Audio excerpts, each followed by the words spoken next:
Listo, vamos entonces a avanzar con esta exposición en torno a la cuestión del dolor desde Manuel Munier, en nombre del Padre, del Hijo, del Espíritu Santo. Amén. Dios te salve María, llena eres de gracia, el Señor Gracias, es Señor, es contigo. contigo. Bendita eres entre Bendita tú todas eres las entre todas las mujeres y mujeres. bendito es el Bendito es el fruto de fruto tu de tu vientre. vientre, Jesús. Santa Santa María, Madre María, de Madre de Dios, Dios, ruega ruega por por nosotros nosotros los los pecadores, pecadores, ahora y ahora en y la en la hora de hora de nuestra nuestra muerte. muerte. Amén.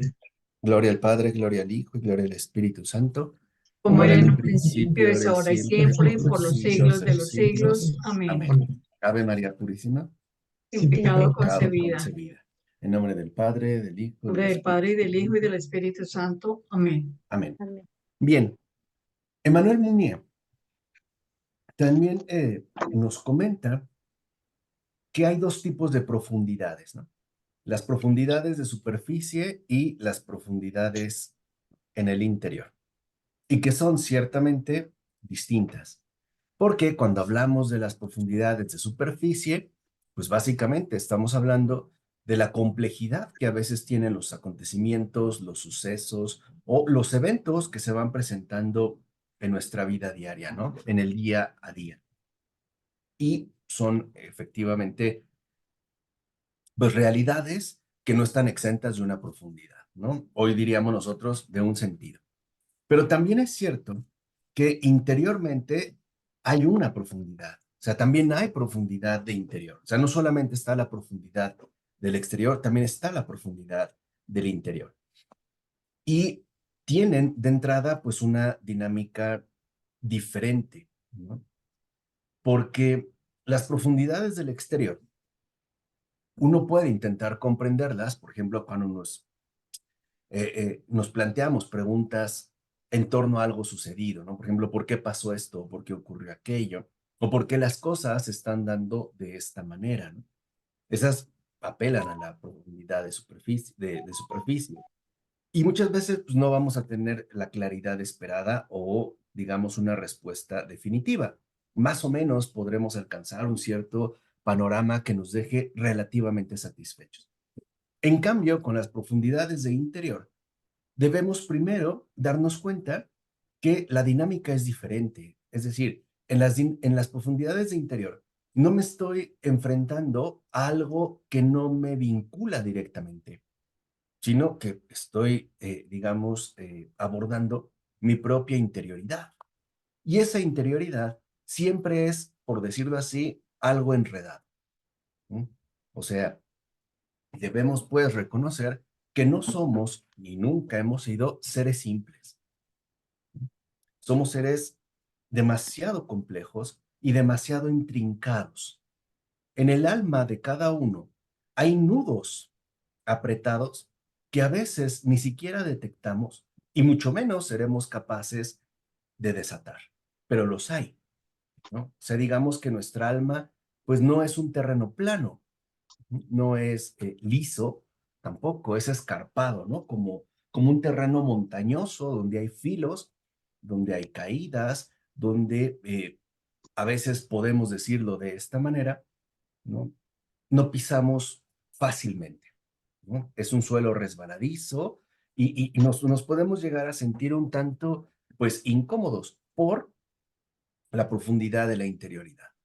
Y aquí, por ejemplo, Emmanuel Mounier nos dice que para abordar adecuadamente las profundidades del interior, solo nos queda una sola cosa, rezar. ¿Sí? Rezar, es decir, solo a través del rezo y de la oración es que podremos acceder a un esclarecimiento paulatino de aquello que está dado en cada uno de nosotros y que por lo menos a primera vista, en definitiva, no aparece. ¿Vale? Porque, por ejemplo, ya sabemos que las grandes escuelas psicológicas de finales del siglo XX y ampliadas a finales, perdón, del siglo XIX y ampliadas en el siglo XX, hablan de mecanismos de defensa. Y en efecto, evadimos, ¿no? Las profundidades de interior.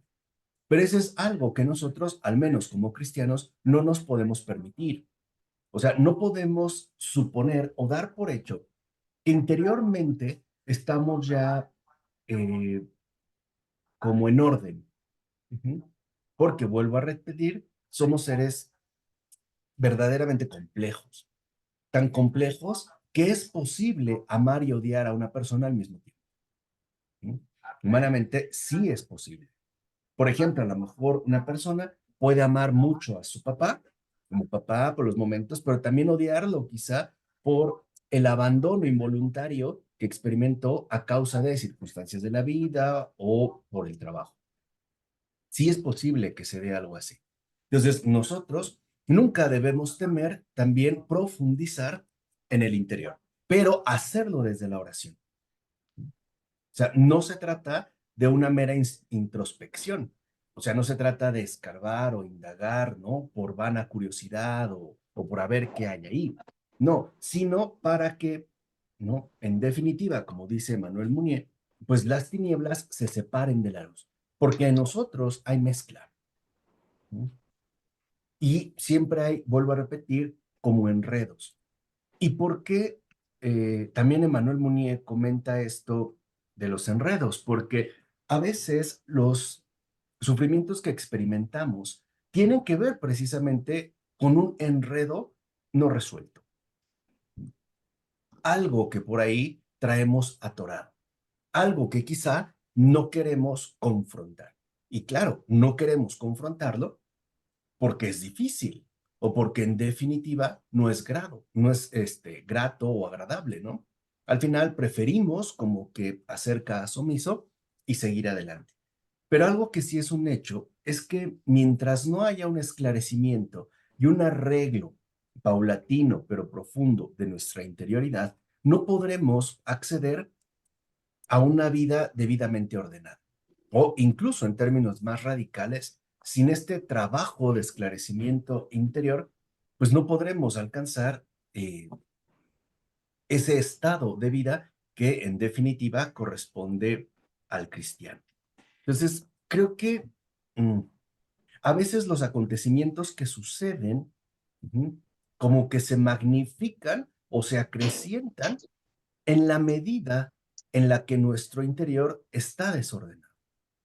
O sea, un poco lo que quiero decir es que casi siempre los acontecimientos no tienen una magnitud tan terrible como los puedo llegar a experimentar. ¿No? Entonces, una cosa son los acontecimientos y otra es cómo los asimilo interiormente. Eso depende de mi estado interior. ¿No? Porque a veces nosotros, debido al desorden que podemos tener dentro, ¿no? Como que no digerimos o no alcanzamos a identificar bien lo que está ocurriendo.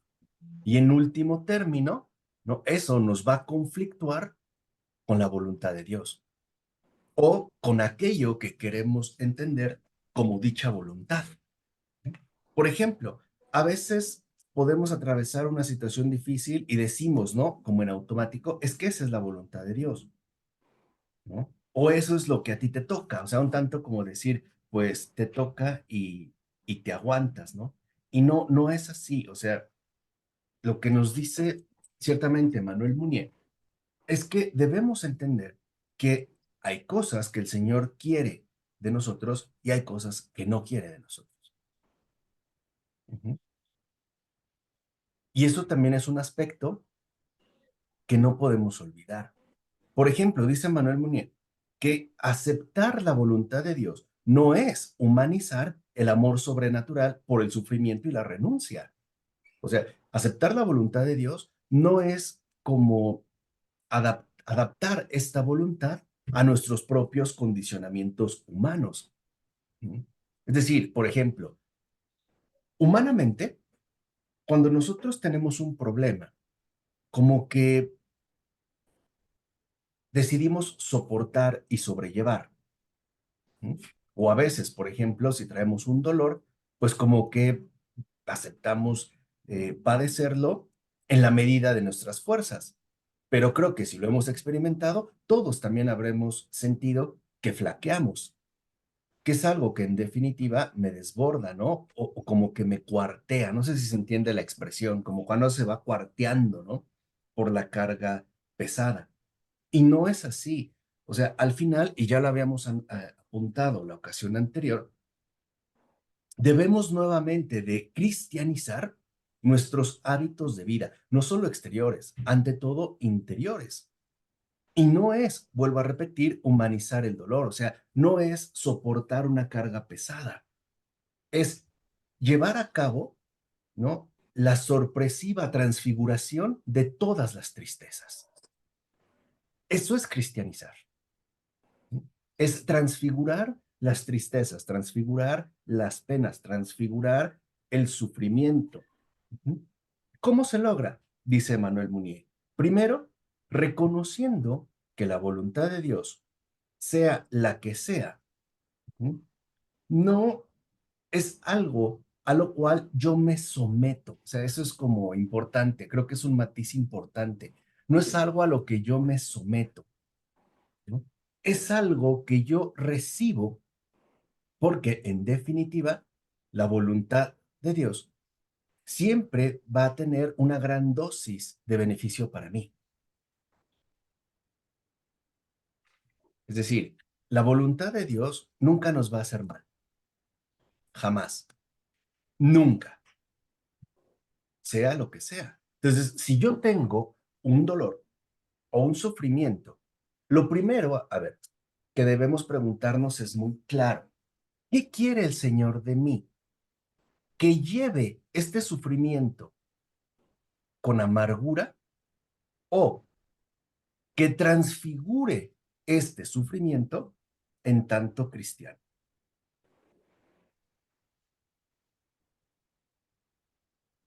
Es decir, ¿a qué al final, no? Y de fondo, pues me está invitando el Señor. Porque, a ver, pensemos en una infancia desdichada, en una vida tempranamente quebrantada. ¿Qué sucede en ese caso? Aconteció, ocurrió, sí, ya dijimos, ¿no? Nunca lo maquillamos. Reconocemos la desgracia como desgracia, la desdicha como desdicha. Ok. Y a veces nos preguntamos, ¿por qué Dios permitió eso? Por ejemplo, en mi vida. ¿O por qué permitió que me abandonara mi esposo, mi esposa, o que falleciera mi hijo, mi hija? O sea, ¿por qué lo permitió? Ujú. Y claro, esta pregunta nos puede resultar como muy obvia, ¿no? Pero siempre nos topamos con pared, porque no tenemos una respuesta clara. Aquí lo importante es, si eso aconteció y eso sucedió, en pocas palabras, si el Señor permitió, ¿no? O quiso que esa tristeza arraigara en mí, que ese dolor arraigara en mí, que ese sufrimiento arraigara en mí, no habrá sido precisamente para que yo lo transfigure por medio de mi convicción cristiana. Es decir, no para amargarme, no será más bien para ser testigo del paso de las tinieblas a la luz, de la tristeza a la alegría, de la inquietud interior a la paz. ¿Se entiende? O sea, hay un sentido más profundo. Y eso es ciertamente lo que se nos ha olvidado. Entonces, no lo olvidemos, por favor. El cristianismo no es dolorismo y nunca lo ha sido, jamás lo ha sido. Como tal, nunca lo ha sido, aunque ha tendido a lo largo de los siglos en esa línea. Hay muchos que se alejan del cristianismo porque consideran que es demasiado dolorista, ¿no? Puro padecer, puro sufrimiento, puro llorar, puro malestar. Entonces uno tiene que volverse como campeón en sufrimientos, ¿no? Como que mientras peor te va, pues mejor para ti. No. El cristianismo no es dolorismo, es transfiguración, es resurrección. Es, por ejemplo, reconocer que si yo tengo una herida en el alma, esta herida puede ser sanada por Dios. Sanada, no eliminada. ¿Se entiende la diferencia? No eliminada. ¿Cómo se sana una herida, por ejemplo? En la medida en la que soy capaz de perdonar o de no perder la tranquilidad o de no sufrir una alteración interiormente intensa. O sea, en la medida en la que queda como neutralizada. Ujú. Piensen, por ejemplo, Jesús, la gran cantidad de ofensas y sufrimientos que recibió. qué le hizo a todo eso? A ver, yo les pregunto, ¿qué le hizo?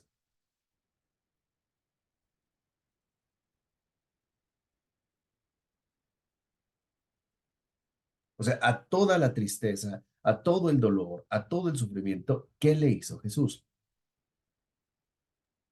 Mm. Se lo ofreció al Parece. padre. Ay, perdón. A ver, Hilda, Se lo ofreció al padre. exacto, lo ofreció, lo transfiguró, no lo negó, no lo rechazó. ¿Dolió? Sí dolió. Pero cada sufrimiento, cada padecimiento, él lo acepta porque lo transforma en una ofrenda de amor al Padre. Por eso literalmente lo recibe todo. ¿Qué pasó, hermano?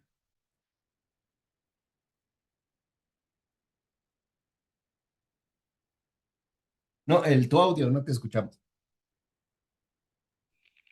Que decía, nadie tiene más amor que el que da la vida por sus amigos. Desde allí iba, todo lo hacía por amor a todos. Sí, pero lo recibe como ofrenda, nunca como un castigo o como algo que deba soportarse. A ver, espero que ya algo nos quede claro a estas alturas. El Señor jamás nos ha pedido ser heroicos. Nunca, ¿eh? Nos ha pedido ser sencillos y simples. Nunca nos da un ejemplo de algo heroico.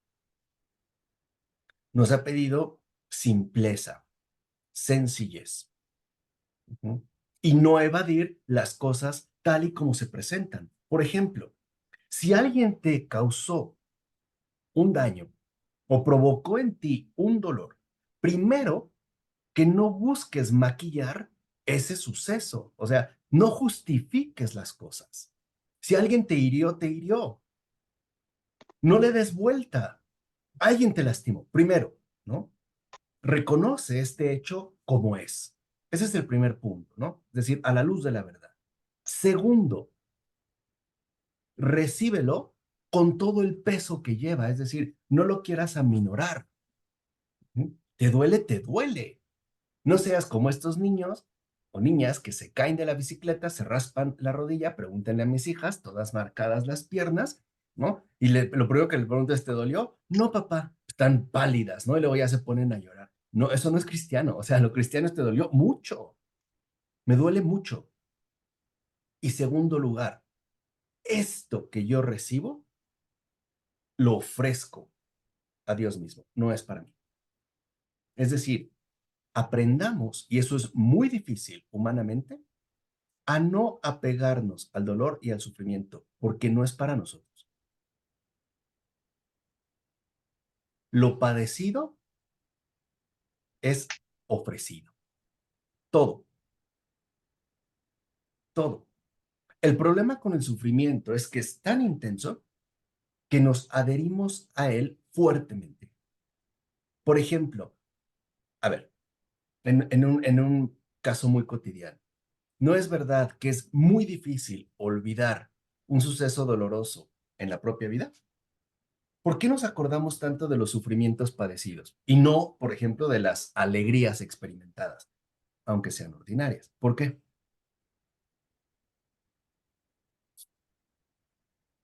Porque nos marcó el Exacto, dolor. porque te marcó, te dolió, es decir, literalmente penetró hondo, ¿no? En ti. Entonces, estas heridas ordinarias es lo que nos van, ¿no? A la luz de Dios, nos van transformando en algo diferente que no alcanzamos a comprender. Por ejemplo, ¿cómo llega Cristo a la cruz? Destruido, ¿no? ¿O no es verdad que ya se había dicho desde el Antiguo Testamento que no tenía ni apariencia de hombre, sino que parecía un gusano? Es decir, todo deforme. Aparentemente está destruido. Y después, ¿cómo emerge? Resucitado. Este es ciertamente, ¿no? El impulso que a nosotros nos debe de dirigir en todos y cada uno de los eh, acontecimientos, pues, de nuestra vida. Entonces, algo que es fundamental es que cuando yo experimento algo, especialmente algo doloroso, No tengo que ponerle sello de autenticidad, o sea, no tengo que apropiármelo. Tengo que asumirlo y al mismo tiempo devolverlo. Es una ofrenda. Esto que estoy experimentando, Señor, yo te lo entrego por el bien, a lo mejor de la persona que me lo provocó, o por la salvación del mundo entero, o por alguien en particular, pero te lo ofrezco. No es mío. Y esto ya de entrada le quita su carga y su amargura. Ujú. Esto vuelve el sufrimiento algo ligero, aunque no quiere decir que no duela. Es, digamos, como un intercambio, ¿no? Como ciertamente un intercambio. Si nosotros no ofrecemos o entregamos nuestro propio dolor o sufrimiento al Señor, ese dolor, ese sufrimiento, lo único que va a hacer es sobrecargarnos de pesar y al final nos va a amargar o bien nos va a endurecer el corazón. Entonces, aquí digamos que la cuestión importante no es lo que he sufrido, sino que no he entregado todavía. Porque a veces un sufrimiento no entregado es justamente eh, eh, aquello que necesitamos para conservar tibio un resentimiento, por ejemplo, o un reproche, o incluso se puede volver un pretexto para justificar nuestra tibieza. Es que he sido muy lastimado, entonces no he podido, tal. Y como que esto nos excusa, como que tenemos un pretexto para no crecer, ¿no? Incluso como un pretexto para no avanzar. Y no, en el propio avance, ¿no? En nuestra vida humana, como dice Emmanuel Mounier, la cosa, o sea, nuestra vida entera, nunca se mantiene intocada, ¿no? Por ejemplo, dice Manuel Muñiz, el amor no es solo la juventud encontrada de nuevo en una nueva infancia, ese objeto feliz tan alejado ya de los adultos. No, no debemos buscar lo intacto, lo nuevo. Dice, no, debemos reconocer el avance que hemos logrado, incluso con las heridas que hemos recibido. Y eso es realismo. Por ejemplo, le escribe una persona, no hay que encontrar en mí solo algo intacto y nuevo.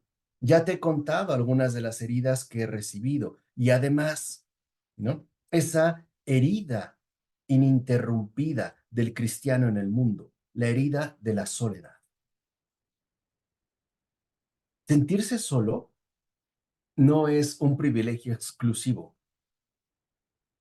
La soledad es una herida, como dice Emmanuel Mounier, una herida ininterrumpida del cristiano en el mundo. Y hay una razón, porque el cristiano en el mundo, si algo va a experimentar y está garantizado, es incomprensión, es distanciamiento. El cristiano, en definitiva, adquiere una mirada que nadie comparte o casi nadie comparte, ni siquiera aquellos que consideraríamos cercanos o hoy diríamos hermanos en religión, tampoco. Porque al final el cristiano para el mundo no existe, no cuenta, no vale. Y es frecuente y normal que el cristiano experimente momentos intensos de esa soledad. El sentir que nadie te comprende, que nadie te pone atención, que no puedes abrirle el corazón a alguien porque es inútil. Ujú. Incluso una especie de silencio, ¿no? Total, donde ni Dios me responde. Donde a veces tengo ganas de salir corriendo y estrellarme contra un árbol. O irme a una montaña y que nadie más, ¿no? Me vuelva a dirigir la palabra. Esto en el cristiano es normal. Vuelvo a repetir, una herida ininterrumpida. Y eso es parte también de nuestro caminar. ¿Mm? Y lo primero que debemos de reconocer es que mi soledad es también una soledad compartida, porque un corazón creyente experimenta esa soledad. Y yo estoy seguro que incluso la propia hermana Rocío o cualquier vida consagrada en un monasterio, en un convento, en una orden religiosa, por mucho que se proclame el amor fraterno, la caridad mutua, ¿no? Etcétera, también se ha sentido sola, abandonada e incomprendida. ¿Sí o no, hermana Rocío? Mm. Sí, a veces. ¿Lo ven? O sea, y que no, como si no tuviéramos nadie, pues, ¿no? A quién recurrir. Entonces, debemos entender que esa soledad es algo que se va a manifestar a lo largo de nuestra vida. ¿Mm? Y tenemos que aprender a no temer esa soledad. Estamos hablando de la soledad cristiana, no de la soledad mundana, la soledad cristiana. Ujú. Y más bien tendríamos que recapacitar y decir, si estoy experimentando esta soledad cristiana, pues quiere decir que voy por buen camino. A ver, digámoslo de esta manera, si un cristiano nunca ha experimentado esta herida ininterrumpida, ¿sí? Llamada soledad, si no ha experimentado incomprensión o rechazo, o estos como desórdenes interiores intensivos, ujú, no está realmente arraigado en Cristo. El gran incomprendido fue Cristo, ¿no? En este mundo. Él vino al mundo y nadie lo comprendió. Y seguimos ciertamente sin comprenderlo. Claro, una espada te atravesará el corazón, ¿no? Y sí, está cerca porque es justo esta espada que hiere, pero que al mismo tiempo abre. Y eso es importante. En las heridas, ujú, no solo hay eh, daño, hay también apertura. Piensa en el costado abierto, en el costado de Jesús. Cuando lo atraviesa la lanza, brota sangre y agua, es decir, se desborda la misericordia. Y también cuando nosotros tenemos heridas en la vida, debemos darnos cuenta qué brota de ahí. ¿Qué brota? Odio, amargura, rencor o brota tranquilidad, serenidad, compasión, misericordia, etcétera. Es decir, las heridas también muestran qué llevamos dentro. No sé si me explico. ¿Bien? Hermana, ¿querías decir algo?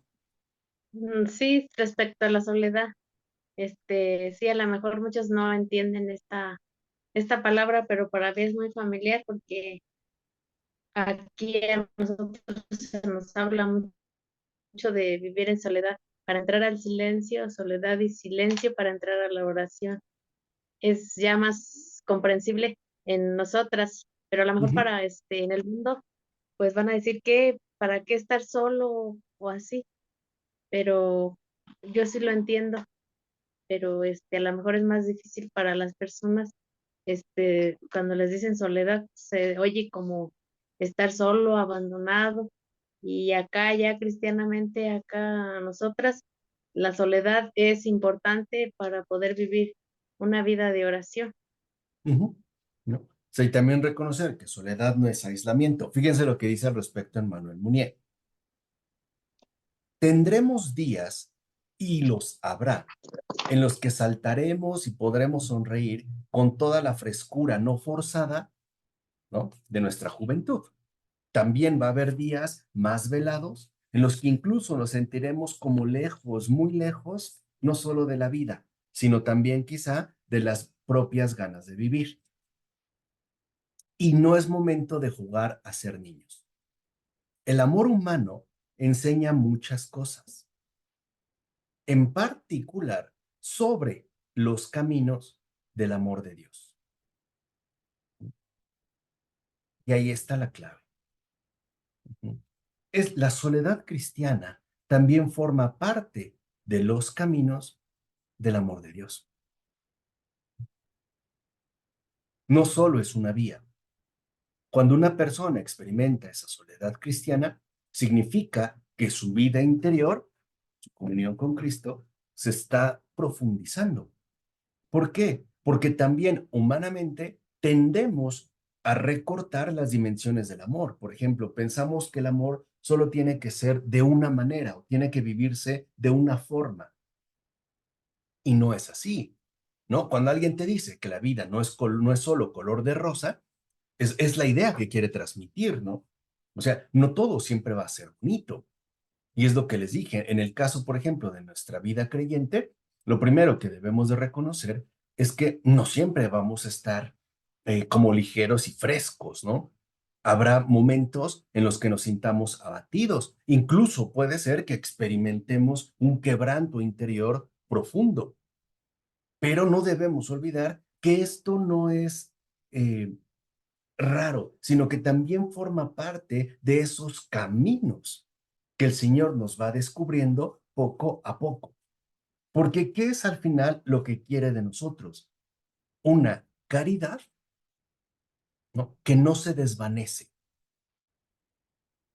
O sea, que aprendamos a amar en todo momento y bajo toda circunstancia. Y eso es algo que tendremos que experimentar. Es como una vez yo les dije, por ejemplo, eh, hay personas que pueden ser muy generosas porque tienen, pero ¿qué pasaría si no tuvieran? ¿No? O hay personas que, por ejemplo, solo están dispuestas a ayudar en la medida en la que se sienten bien, pero cuando se sienten mal, mandan a todos al carajo. Y lo mismo pasa en el caso de nosotros. ¿Qué sucede cristianamente? Si, por ejemplo, estoy experimentando esa herida ininterrumpida de la vida del cristiano en el mundo, que es la soledad, lo primero que tengo que preguntarme es, ¿estoy dispuesto a seguir amando a Dios al prójimo, incluso así como me siento, o ya no? Y esto es madurez. O sea, porque para nosotros los compromisos con el Señor muchas veces dependen de nuestros estados emocionales, ¿no? O sea, como que si me siento bien, adelante, ¿no? No hay tanto problema y puedo avanzar. Pero si me siento mal, no quisiera que nadie me moleste o que nadie eh, me interrumpa, ¿no? Y dice Manuel Munier, no, porque justamente lo que nos enseña, ¿no? Lo cristiano, y eso es parte, ¿no? De la recristianización, es entender que los caminos del amor son muchos, no solo es una vía.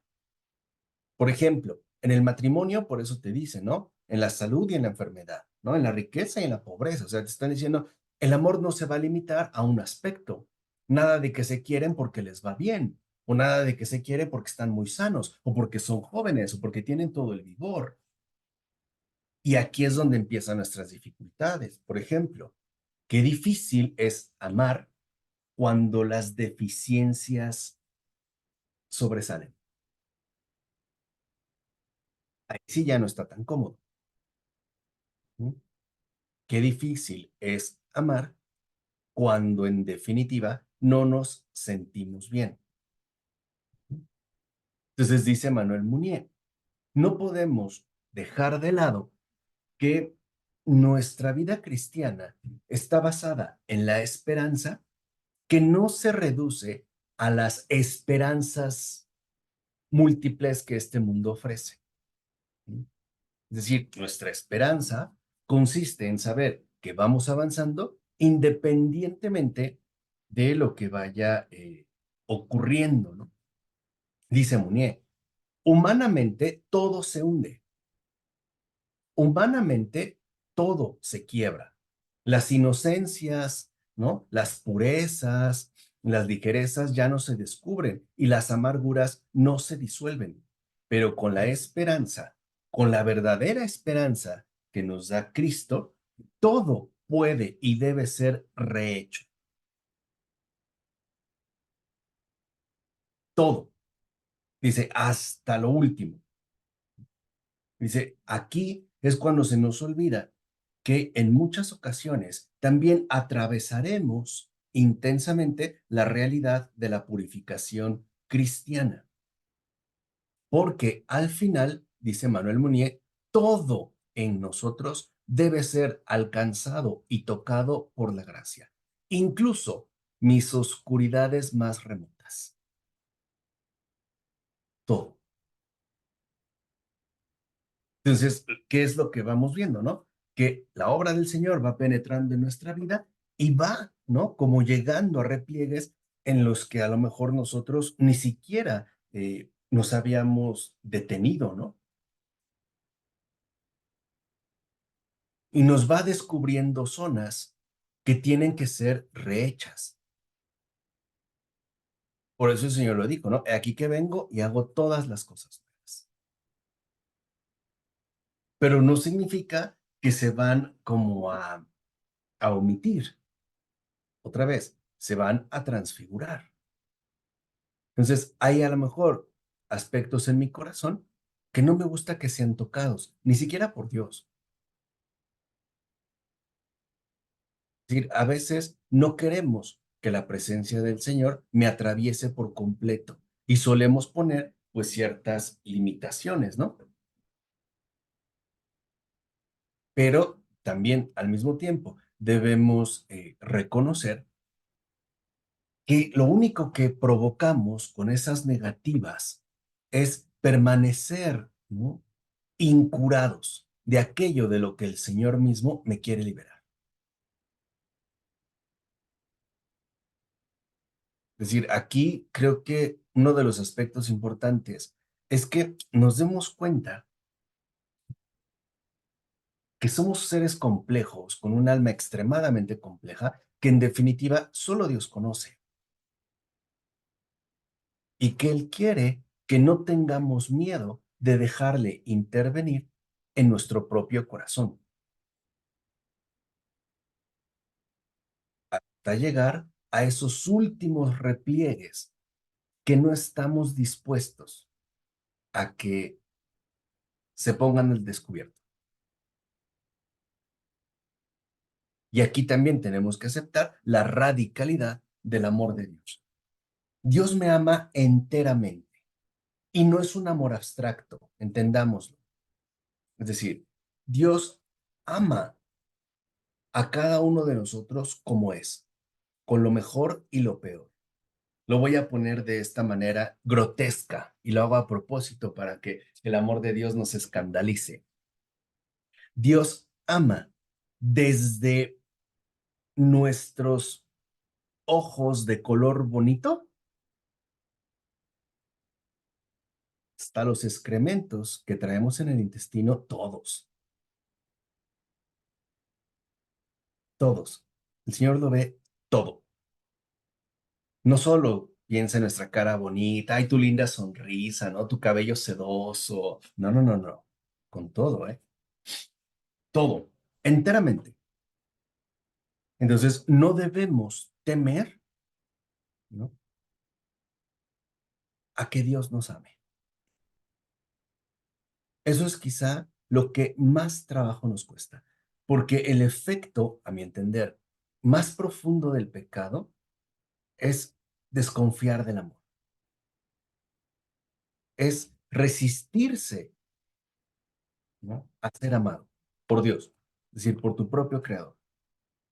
Como que siempre quisiéramos quedarnos en una especie de victimismo permanente, ¿no?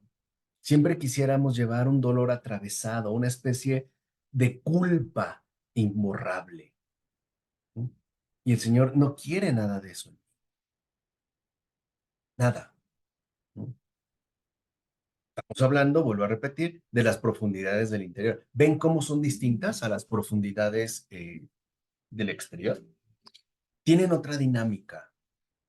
Entonces, hay cosas que debemos reconocer como cristianos en el mundo. Primera, que todo lo que nos ha dolido en esta vida es real. Es real, es decir, no hay que minimizarlo ni nada, reconocerlo. Pero también es algo que nosotros estamos llamados a devolver como ofrecimiento.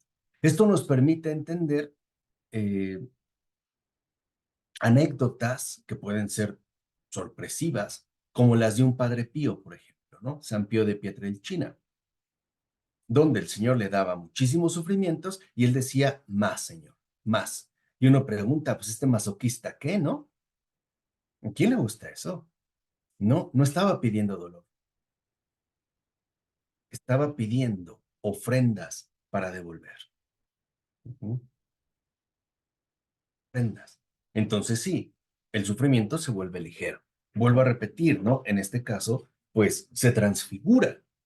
Además, dice Manuel Munier, nunca querramos quebrar el misterio del sufrimiento.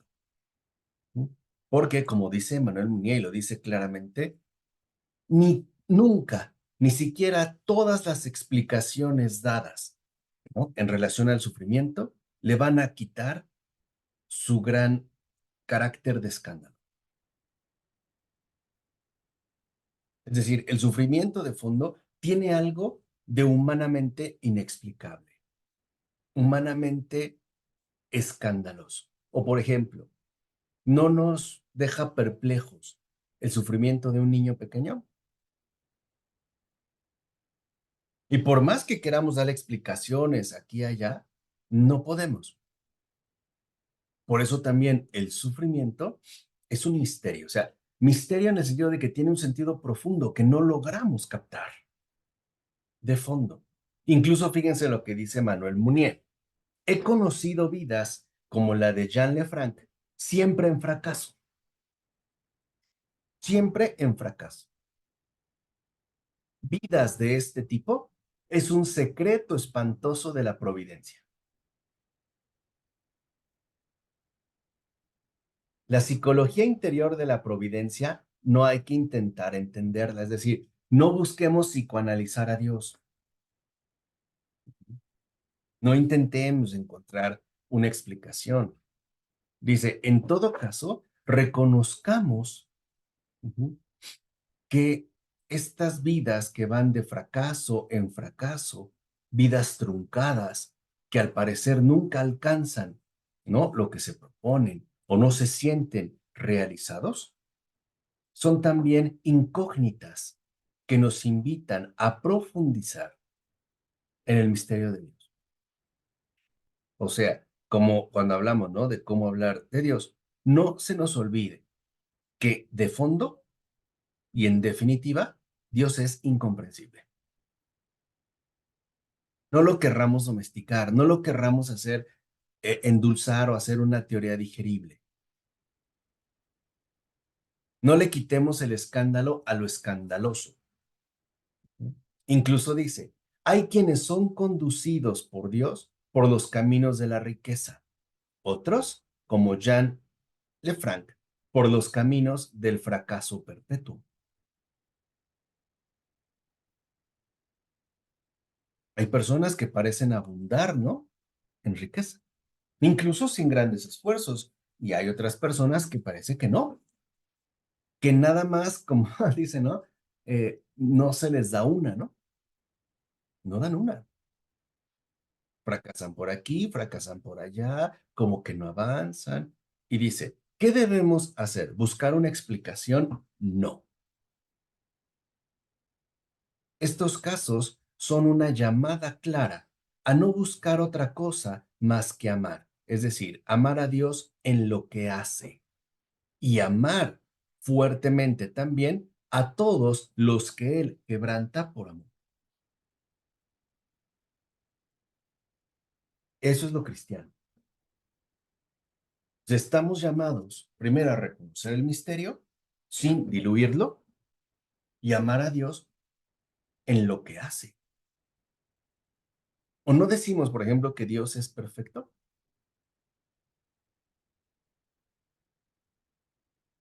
¿O creemos que Dios se equivoca? A ver, díganme ustedes, ¿Dios se equivoca o hace todo perfecto? ¿O realmente es perfecto?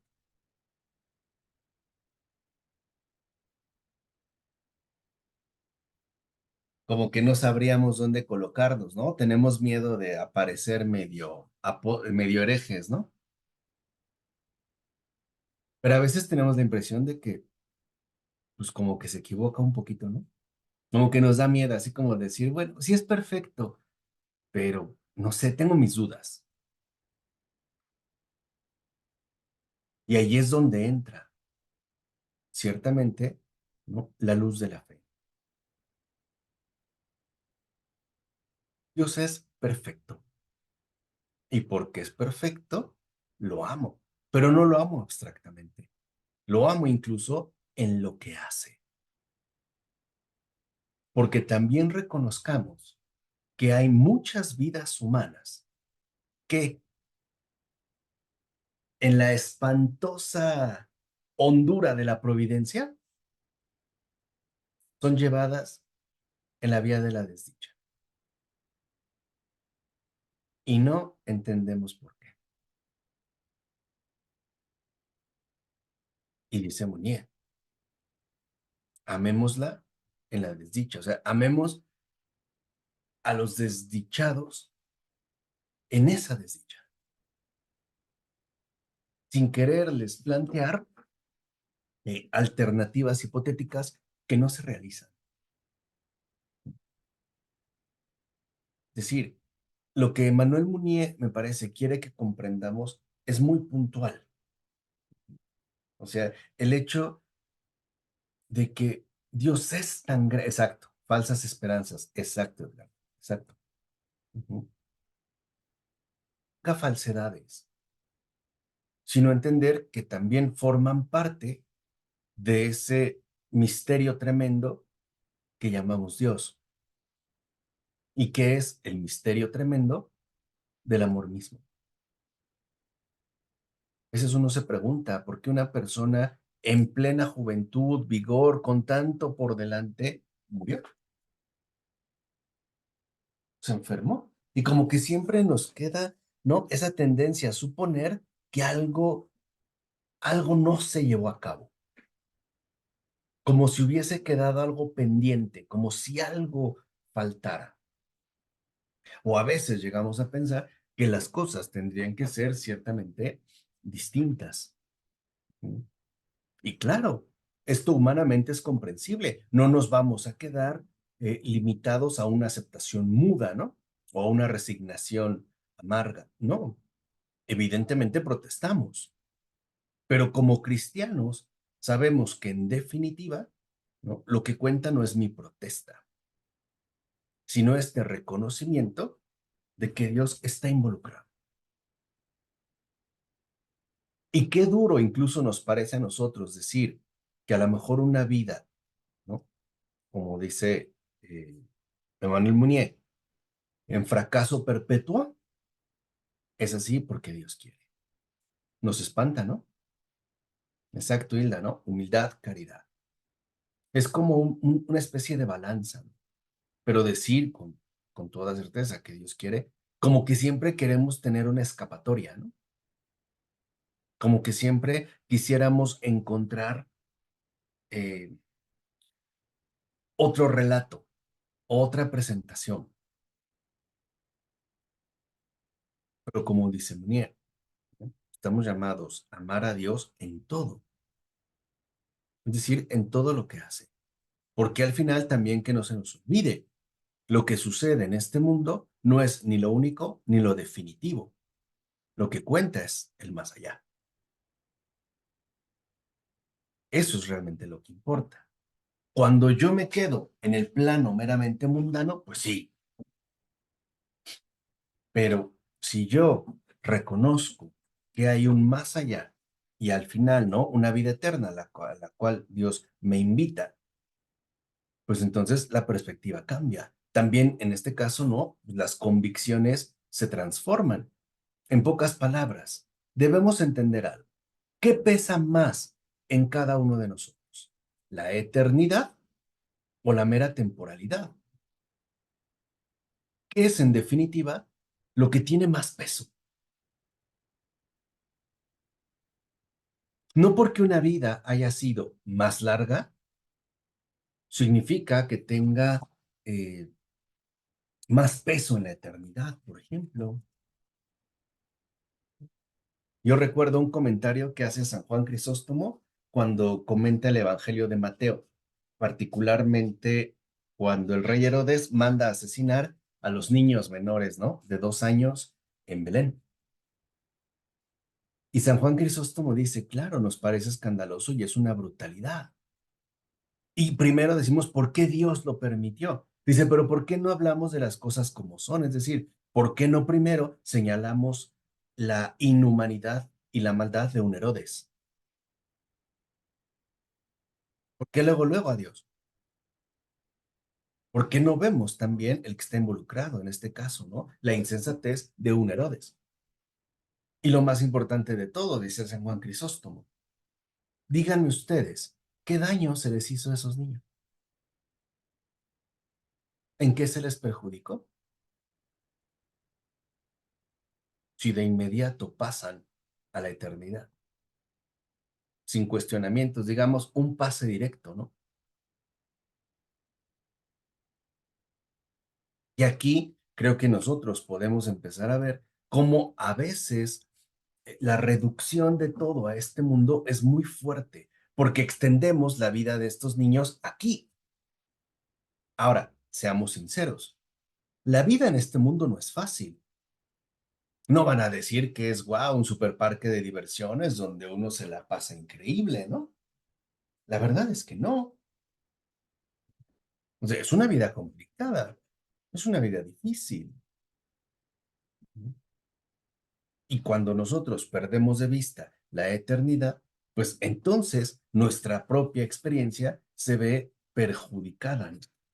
Se ve ciertamente como uy, adulterada.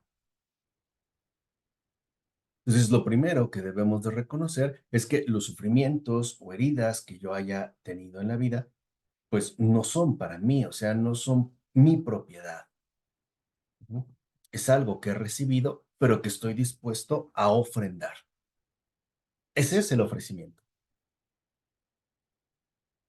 sea lo que sea. Incluso a veces, pues mi fastidio, ¿no? Mi cansancio o mi desinterés. Es decir, aquello que puedo experimentar de manera ordinaria. Pero no querramos arrancarle lo escandaloso al escándalo mismo. O sea, no queramos presentarlo de una manera que nos resulte asimilable, ¿no?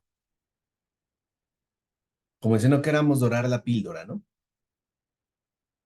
No, reconozcamos el dramatismo, porque eso es justo lo que ya se nos había dicho desde el principio.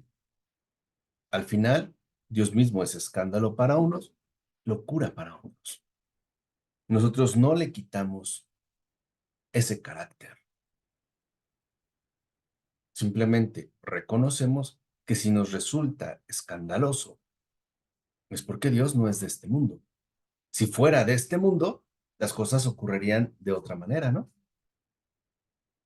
Pero no es de este mundo. Es decir, eh, este mundo no es el propietario exclusivo de todos los criterios. Hay otro mundo. Y es ese otro mundo con el que debemos nuevamente familiarizarnos más. O es ese otro mundo en el que debemos arraigar más.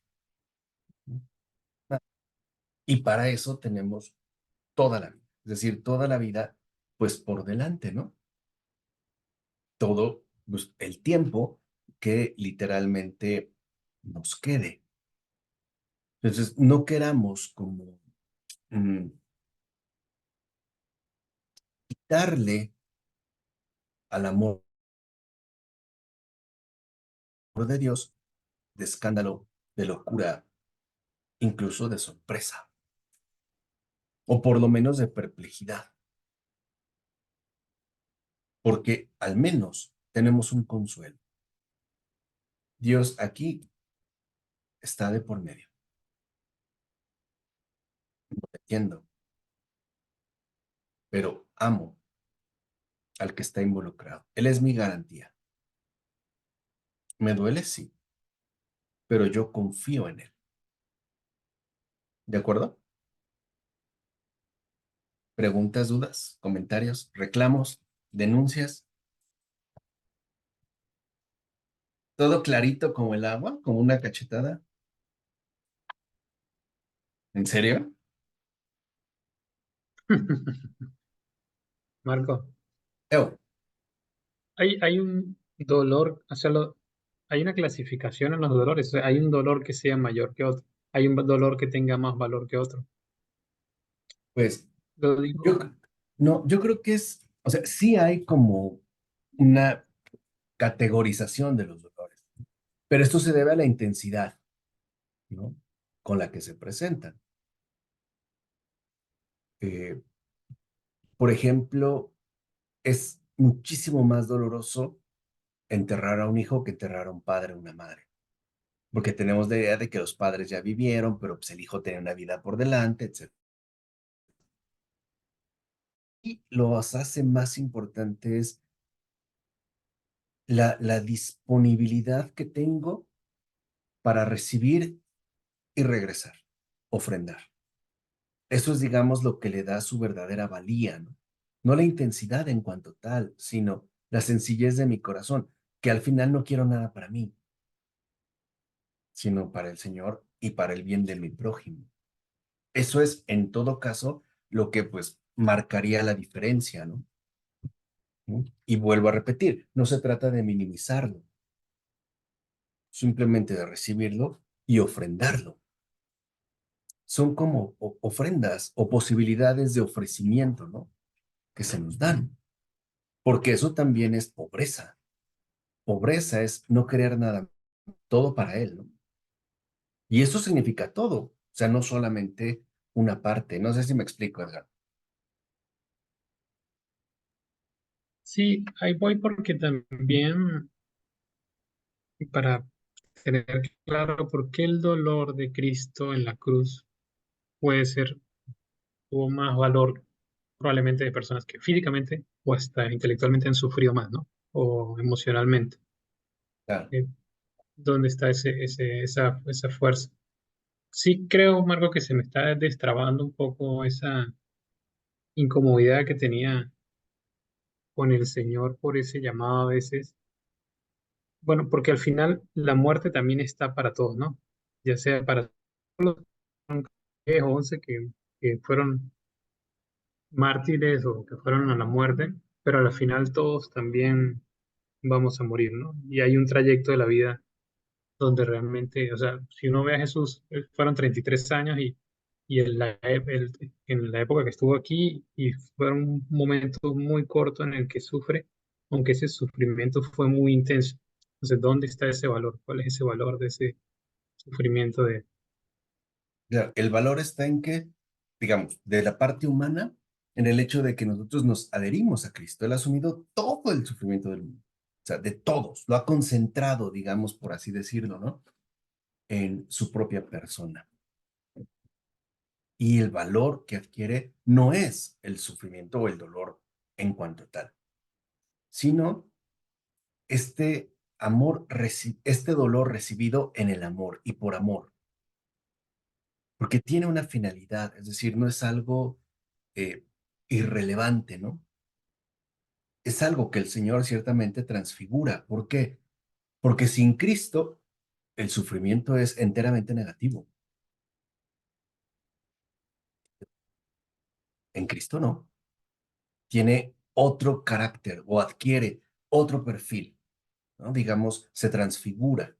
Y en el caso de la muerte, porque precisamente porque todos vamos a morir, ¿qué mejor lugar que la muerte para salir a nuestro encuentro? ¿Qué es la muerte? El llamado que Dios nos hace a su presencia. Esa es la muerte. Ahí sí. ¿Para qué? para poder salirnos al encuentro, aunque sea en el último momento. Es misericordia, hermano. Pero vuelvo a repetir, en nuestra experiencia actual, la vida eterna pesa tan poco que no reconocemos esta valía o este gesto amoroso del Señor. Por ejemplo, quizá hubo personas que no tuvieron la oportunidad de encontrar al Señor. No hubo nadie que se lo mostró. Pero en la muerte, ahí está. Es el Señor. Y aparte es el Salvador. Nadie se escapa de ese encuentro con el Señor. Y por ende, de la decisión definitiva. ¿Quiero estar con Él o no quiero tener nada que ver con Él? Pero ya es una decisión, digamos, voluntaria, ¿no? Con Él. O sea, ese es un asunto que se resuelve ciertamente con Él. Entonces, lo primero aquí que debemos de entender es que, a ver si lo puedo decir de esta manera. El sufrimiento no se colecciona, se ofrenda. El sufrimiento no es para colgarse medallas de victimismo. No es algo que atesoro. Es algo que ofrendo. Para eso se me da. Devolverlo. Y devolverlo con un gesto de amor simple. Señor, no es mío, es tuyo. Mi experiencia, te la doy. Mi dolor, mi sufrimiento, mi pesar, te la entrego. Esa es nuestra colaboración cristiana con el Señor. Ese es nuestro testimonio cristiano en el caso del dolor. ¿De acuerdo? ¿Vale? Pues entonces pidamos del Señor la gracia de vivir a la luz de la vida eterna y no a la luz de esta vida que pasa o de esto que llamamos vida. Que para nosotros la vida eterna sea como la estrella que nos oriente, ¿no? Que nos indique el camino y que no perdamos de vista, ciertamente, que la vida eterna es lo que verdaderamente importa. ¿Vale? Bueno, pues Omar, un gran abrazo para ti, otro para ti, Elizabeth, Rocío, Olivia, Hilda, Edgardo, Paola, Clara, y espero que hayan hecho su trabajo, con el bebé que les encargamos, porque ahora nos va a tocar otro. Ujú.